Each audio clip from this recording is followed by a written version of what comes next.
Capítulo 4 do livro Vitória no Deserto, de John Bevere. O nosso exemplo.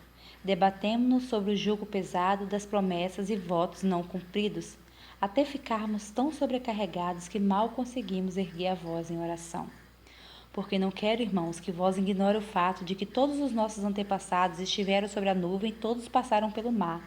Em Moisés, todos eles foram batizados na nuvem e no mar. Todos comeram do mesmo alimento espiritual e todos beberam da mesma bebida espiritual, pois bebiam da rocha espiritual que os acompanhava, e essa rocha era Cristo. Está lá em 1 Coríntios 10, do 1 ao 4. Paulo aponta para o fato de que todos eles eram filhos da aliança, descendentes de Abraão e não gentios.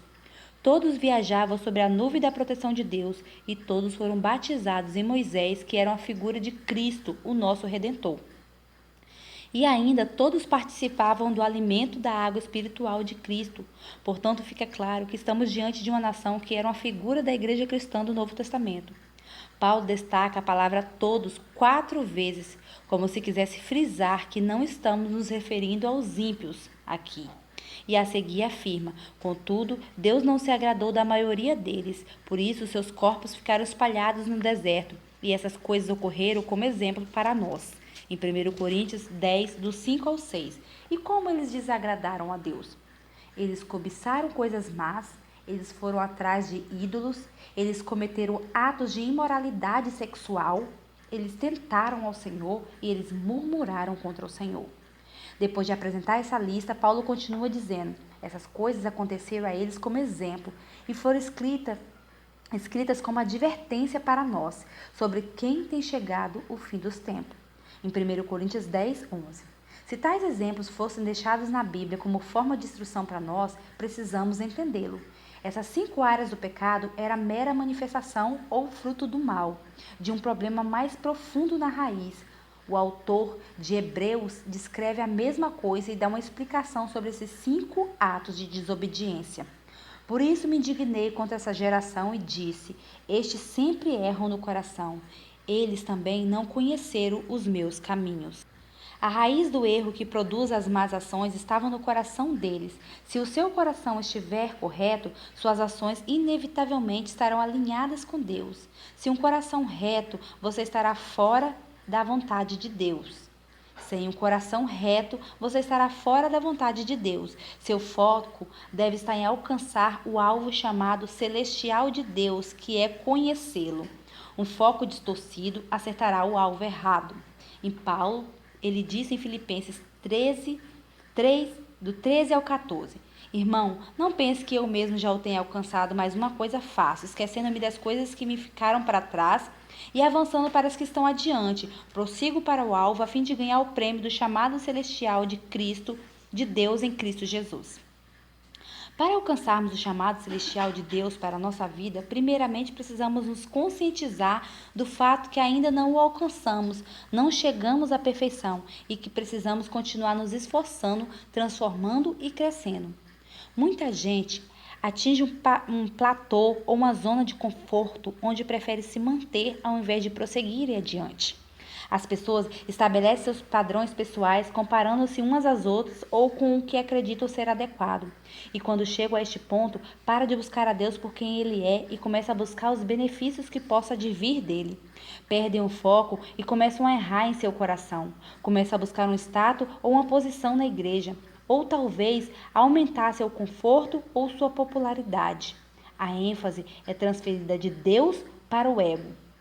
Deus havia deixado de ser o alvo dos filhos de Israel, portanto, eles tornaram-se incapazes de conhecer seus caminhos. Eles se entusiasmaram com suas obras poderosas, quem não se impressionaria? Eles se alegraram com cada milagre maravilhoso, por isso os beneficiava. O foco estava em si mesmos, mas quando o poder sobrenatural de Deus não se manifestava a eles, eles se afastavam.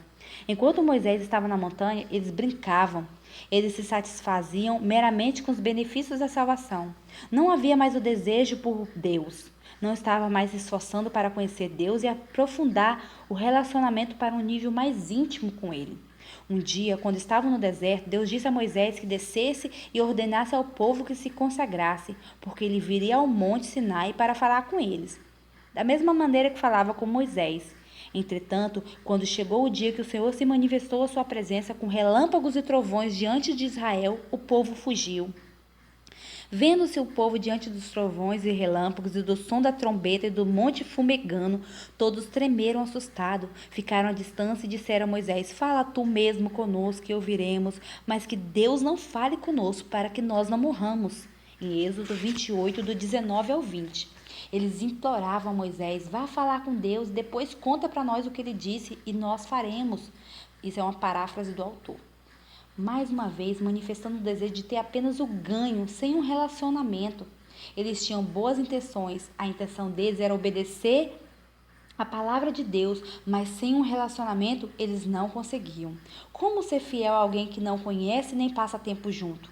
Eles queriam uma fórmula ao invés de um relacionamento, de modo que Deus lhe deu os 10 mandamentos. Mesmo assim, uma geração após a outra se mostrou incapaz de guardar esses mandamentos. Deus sabia que eles eram incapazes de guardar essas leis talhadas na pedra, a menos que ele pudesse substituir seus corações de pedra através de sua lei. Agora vamos analisar a igreja contemporânea. Quantos de nós, com a mesma das intenções, tentamos cumprir as leis de Deus? Debatemos sobre o jugo pesado das promessas e votos não cumpridos, até ficarmos tão sobrecarregados que mal conseguimos erguer a voz em oração. Voltamos-nos para o pastor, para os nossos colegas e para os amigos, esperando que busquem a Deus em nosso lugar e nos digam o que Ele quer nos falar. Como os filhos de Israel, tentamos seguir seus mandamentos sem mantermos um relacionamento vivificante com o Senhor. Estamos errando em nosso coração. Jesus disse em João 14, 21, Quem tem os meus mandamentos e lhe obedece, esse é o que me ama. E aquele que me ama será amado por meu Pai, e eu também o amarei e me revelarei a ele. Quando li essa parte nas Escrituras, pensava que o Senhor estivesse dizendo: John, se você obedecer aos meus mandamentos, estará provando que me ama. Então, um dia, o Senhor mandou que eu lesse o texto novamente. Li outra vez, mas o Senhor me disse: você não entendeu o sentido do texto. Leia de novo. E eu li de novo. Isso se repetiu até que eu tivesse lido o mesmo texto umas 10 vezes. Finalmente eu disse: Senhor, perdoa a minha ignorância e mostra-me o sentido do texto. E Deus então respondeu: John, não estou afirmando que guardando os meus mandamentos você estará provando que me ama. Eu já sei que você me ama ou que não me ama. O que eu quero dizer é que se alguém me ama de paixão, estará capacitado a cumprir os meus mandamentos. O segredo está no relacionamento e não no cumprimento da lei. Do mesmo modo que eu via era uma lei. O que ele me revelou foi a importância do relacionamento. Não se pode conhecer a Deus através de regras e regulamentos. Não se pode encontrar Deus através do mesmo modo que eu via era uma lei. O que ele me revelou foi a importância do relacionamento. Não se pode conhecer a Deus através de regras e regulamentos. Não se pode encontrar Deus através de métodos. O Santo Todo-Poderoso não se pode ser reduzido a uma fórmula. Porém, essa é a percepção que muitos têm do Senhor. Substitui o relacionamento com Deus pelos 7 passos para a cura, pelo plano de salvação de 4 pontos, pelos 5 versículos da prosperidade, ou pelo batismo no Espírito Santo. Eles acham que de algum modo Deus está dentro de sua caixinha de promessa para ser puxado e citado sempre que acha necessário. E ainda ficam se perguntando por que tem tantos problemas com o pecado. Por que acha que os mandamentos são tão difíceis de ser obedecidos? A resposta é porque erram em seu coração. Deixe-me explicar com uma ilustração. Você já se apaixonou alguma vez? E quando estava noiva de Lisa, que hoje é minha esposa, senti-me louco por ela, pensava nela constantemente, fazia o que fosse necessário para ficar o máximo de tempo possível com ela. Se ela precisasse de alguma coisa, seja lá o que fosse, eu entrava no carro e ia buscar. Eu não precisava fazer força para nada. Ela não precisava fazer nada. Eu fazia tudo por ela. Eu a colocava lá em cima para qualquer um que quisesse ouvir. Por causa do intenso amor que eu sentia por ela, para mim era uma alegria fazer qualquer coisa que ela quisesse. Eu não fazia aquela coisa para provar que amava, fazia porque estava apaixonado por ela. Poucos anos depois do casamento, minha atenção se voltou para outras coisas, entre elas o trabalho e o ministério. Fazer coisas para a Lisa começou a ser chato. Ela ficou um pouco de lado e já não estava mais presente em meus pensamentos como antes. Só a presenteava por obrigação do Natal, aniversário e aniversário de casamento. E até isso me aborrecia. Nosso casamento entrou em crise. O primeiro amor estava definhando, como aquela intensidade original do nosso amor não existia mais. Eu tinha dificuldade em fazer coisas para ela. Mais tarde, Deus mudou meu coração, fazendo com que eu visse como havia me tornado egoísta. Felizmente, o Senhor, por sua graça, reacendeu a chama do nosso amor, curando o nosso casamento. À luz desse fato, podemos entender por que Jesus disse: contra você tenho dito isto, você abandonou o seu primeiro amor. Lembra-se de onde caiu, arrependa-te e pratique as obras que praticava no princípio. Se não se arrepender, virei a você e tirarei o seu candelabro do lugar dele. Lá está em Apocalipse 2, do 4 ao 5. Por outro lado, Moisés era diferente dos filhos de Israel. Ele não se contentava em adorar a Deus de longe, mas diante da manifestação da presença de Deus, ele se adiantou mais perto ainda. Mas o povo permaneceu à distância, ao passo que Moisés aproximou-se da nuvem escura em que Deus se encontrava. Está em Êxodo 20 e 21. Apesar de ser um homem fluente e poderoso, com uma congregação de 3 milhões de pessoas e de ter participado dos mais impressionantes sinais e maravilhas do Velho Testamento, Moisés sabia que isso nunca o satisfaria. Veja a oração que ele fez depois de ter experimentado todos aqueles incríveis sinais e maravilhas. Se me vê com agrado, revela-me os teus propósitos para que eu te conheça. Então Moisés se lhe declarou: se não fores comigo, não nos envie. Então disse Moisés: peço-te que mostre-me a tua glória. Está em Êxodo do 13 ao 18. Podemos ouvir o clamor de Moisés: Senhor, não ficarei satisfeito até ver a tua glória e te conhecer. Se queremos conhecer a Deus intimamente, precisamos conhecer seus caminhos. Deus revela os seus caminhos para os que buscam o coração de Deus e não apenas o seu poder. Mas aqueles que conhecem o coração de Deus andarão no seu que buscam o coração de Deus e não apenas o seu poder. Mas aqueles que conhecem o coração de Deus andarão no seu poder. Mas o povo que conhece o seu Deus resistirá com firmeza. Daniel 11:32. No início do meu ministério, a quase toda manhã, costumava passar 1 ou 2 horas em oração. A minha oração era mais ou menos assim: Deus, usa-me para salvar a alma, curar os enfermos, expulsar demônio. Dia após dia, eu orava a mesma coisa com palavras diferentes. Sentia-me muito altruísta quando clamava a Deus pedindo que Ele me desse um grande ministério. Então um dia o Senhor falou comigo e disse: Filho, as suas orações são egocêntricas. Eu fiquei surpreso com o que ele disse, porque você quer fazer tudo isso. Você vive pedindo, usa-me para isso e para aquilo. Você está no centro de suas orações. E ainda disse mais, eu não criei você para expulsar demônio ou curar os enfermos. Meu propósito era ter uma comunhão com você. Em seguida, Deus me mostrou uma coisa que nunca esquecerei.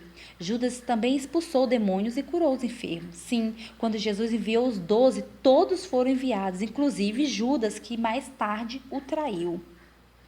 O meu foco estava errado. O alvo do chamado celestial de Deus é conhecer Jesus Cristo. Está em Filipenses 3:10. Alguns anos depois, a minha esposa estava orando daquela mesma maneira, enquanto se preparava para uma reunião. Então o Senhor disse: Lisa, eu não uso as pessoas, eu as unjo, as curo, as transformo, as moldo à minha imagem, mas nunca as uso. Deus então lhe perguntou: Lisa, você já se sentiu usada por um amigo? Ela respondeu sim. E o Senhor continuou: e como se sentiu? Ela respondeu: me senti traída. E o Senhor continuou: muitos ministros imploram diante de mim pedindo que eu os use. Usa-me para curar, usa-me para salvar, e eu faço o que me pedem, esperando que me deem o seu coração.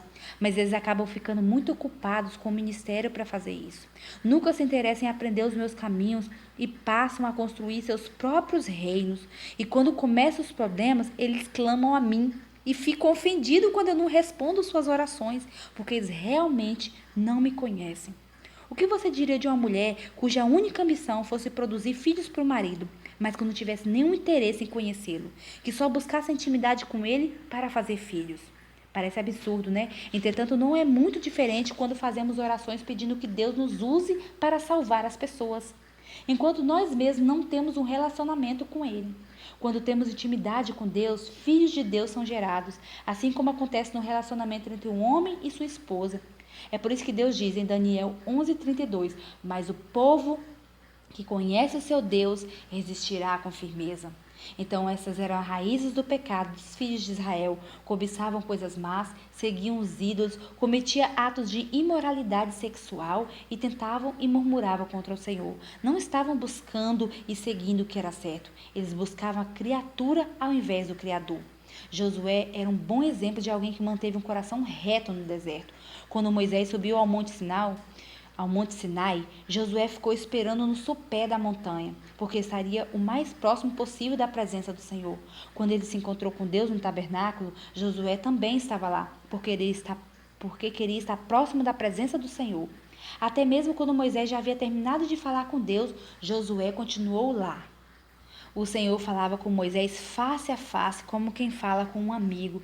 Depois Moisés voltava ao acampamento, mas Josué, filho de Num, que lhe servia como auxiliar, não se afastava da tenda. Está lá em Êxodo 33 ao 11.